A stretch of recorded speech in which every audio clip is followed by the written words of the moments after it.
আসসালামু আলাইকুম ওয়া রাহমাতুল্লাহি ওয়া বারাকাতুহু। আল্লাহ তাআলা বলছেন, যারা কোরআন শিখতে এসেছে এরা কোরআন শিখতে আসে না। আমি আল্লাহ তাআলা যে বললাম যে আমি আল্লাহ কোরআন নাযিল করেছি, আমি আল্লাহই কোরআন হেফাজত করব। কেমন ভাবে করব? এদের দ্বারাই কোরআনকে হেফাজত করব। সুবহানাল্লাহ পড়ুন। আর জোরে বলা যাবে না সুবহানাল্লাহ? এই মাদ্রাসার ছাত্রগুলোর দ্বারাই আজকে আল্লাহ তাআলা কোরআনকে হেফাজত করবেন। আজকে যদি বেঈমানের দলেরা এসে বলে গুলি করে যদি সমস্ত মাদ্রাসায় যদি আগুন লাগিয়ে দেয়, যদি কোরআনও পুড়িয়ে দেয়, বলেন কোরআনকে মেটাতে পারবে? কথা বলে না পারবে? আরো জোরে বলা লাগবে পারবে? পারবে না। কারণ এই কোরআনের পাখিগুলো যতদিন জিন্দা থাকবে, আল্লাহর কসম করে বলছি, কোরআনের একটা হরফ পর্যন্ত কোনদিন বিনষ্ট হবে না। কথা বলেন ঠিক কি?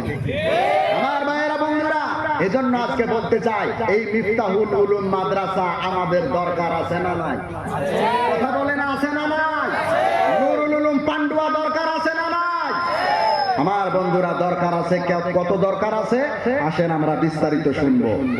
আমার বন্ধুরা ভাইরা, মোটামুটি আল্লাহ চাইলে ইনশাআল্লাহ আজ থেকে 5 মাস পরে একটা বই ইনশাআল্লাহ বের হবে। কাজকর্ম সব শেষ হয়ে গেছে, শুধু পাণ্ডুলিপি তৈরি হয়ে গেছে, শুধু এটা প্রিন্ট হতে বাকি আছে। নাম দিয়েছি ইসলামী সভ্যতার 5 অধ্যায়। আপনারা দেখতে পারবেন সামনের দুনিয়া কেমন দুনিয়া আসছে, আপনারা দেখতে পারবেন। আপনাদের জন্য বাজারে রিলিজ করব ইনশাআল্লাহ, আপনারা দেখতে পারবেন। আমার ভাইয়েরা বন্ধুরা, যেটা আমি বলতে চাচ্ছিলাম, আজকে সারা এলাকা জুড়ে একটা দাবানল চলছে, একটা কেমন জানি একটা আওয়াজ চলছে, মাদ্রাসা বন্ধ করে দাও, কোরআনকে মিটিয়ে দাও। আছে না নাই? আসতে বলেন আছে না নাই? কথা বলে না আছে না নাই? সারা পৃথিবী জুড়ে একটাই আওয়াজ, কোরআনকে মিটানো লাগবে। অন্য কোন ধর্মের উপরে কোনো আক্রমণ নাই, শুধুমাত্র ইসলাম ধর্মের উপরে আক্রমণ। বোঝা যায়, এটার দ্বারাই বোঝা যায় এরা সারা পৃথিবী থেকে কোরআনকে হটাতে চায়। আমার বন্ধুরা ভাইরা, এজন্য আপনাদেরকে বলবো কিছু দরকারি কথা, মনের কথা আপনাদেরকে বলবো। আপনারা থাকবেন না চলে যাবেন? থাকবেন তো ইনশাআল্লাহ? আচ্ছা, কারা কারা থাকবেন না হাত তুলেন। এই যারা থাকবে না, একটু সচেতন হওয়া লাগবে। সচেতন না হলে তো এদিকে আমাদেরকে পাকিস্তান তো আমাদেরকে শেষ করে দিবে। সচেতন হওয়া লাগবে। আমার ভাইয়েরা বন্ধুরা, আসেন আমরা কোরআন থেকে কিছু কথা শুনবো।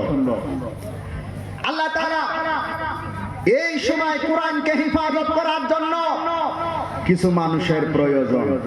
যদি এখন এটা কোন গ্রাম? মানিকপুর। এখন যদি মানিকপুরের এই মানুষগুলাকে বলা হয় যে বেঈমানের দলেরা কোরআনকে মিটাতে আসছে, মানিকপুরের মসজিদকে ভাঙতে আসছে, আপনারা হাতে চুরি করে বসে থাকবেন? কথা বলে না, বসে থাকবেন? যদি রক্ত দেওয়া লাগে, যদি কোরআনের জন্য জীবন দেওয়া লাগে, যদি রক্ত দেওয়া লাগে, আপনারা দিতে পারবেন তো ইনশাআল্লাহ? কারা কারা পারবেন? 2 হাত তুলে আমার আল্লাহকে দেখায়া দেন। নারে তাকবীর! আমার ভাইয়েরা বন্ধুরা, তাইলে আসেন যদি দিতে পারেন, আল্লাহ তাআলার কোরআন খুলেন। আল্লাহ তাআলা ওয়াজ করছেন, কোরআন খুলেন, কোরআন স্টাডি করেন, কোরআন পড়েন। দেখেন আল্লাহ তাআলা বলছেন, ইন্নাল্লাহা আশতারা মিনাল মুমিনিনা আনফুসাহুম ওয়া আমওয়ালাহুম বিআন্না লাহুমুল জান্নাহ। একটু চিৎকার মেরে বলা যাবে না আল্লাহু আকবার?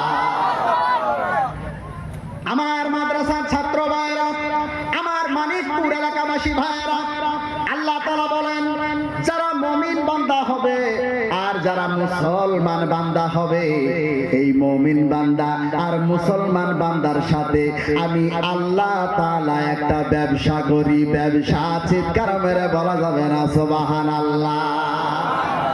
একটা ব্যবসা করেন, ব্যবসা। এখন কথা হলো আল্লাহ বা বান্দার সাথে ব্যবসা করবে কেমন করে, এইটা আমাদের মনে প্রশ্ন। আসেন একটু কোরআন খুলেন, আল্লাহ তাআলা বলছেন মুমিন বান্দা আর মুসলমান বান্দার সাথে আমি আল্লাহ তাআলা ব্যবসা করি। কেমন ব্যবসা? একটা সময় আসবে যেই সময় মুসলমানের জান আর মুসলমানের মাল আমি আল্লাহ তাআলা রাস্তায় খরচ করা লাগবে। ওই সময় যদি আমার মুমিন বান্দারা, আমার মুসলমান বান্দারা যদি আমার রাস্তায় কোরআনকে বাঁচানোর জন্য, কোরআনকে টিকানোর জন্য নিজের জান আর নিজের মাল যদি খরচ করে, আমি আল্লাহ তাআলা ওয়াদা করলাম কিয়ামতের দিন তার জান আর মালের বিনিময়ে আমি আল্লাহ তাআলা তাকে জান্নাত প্রদান করে দিব। বলেন সুবহানাল্লাহ। দুইটা জিনিস, একটা জান আর একটা মাল, এই দুইটার বিনিময়ে আমার আল্লাহ তাআলা বলেন মুমিন বান্দা মুসলমান বান্দাকে জান্নাত প্রদান করবে। আমার বন্ধুরা, ভাইয়েরা, সাহাবায়ে কেরামদের দিকে তাকায় দেখেন, একটু বাস্তববাদ শুনেন। হুজুর জান আর মাল কেমন ভাবে দিব, একটু বাস্তবে আসেন।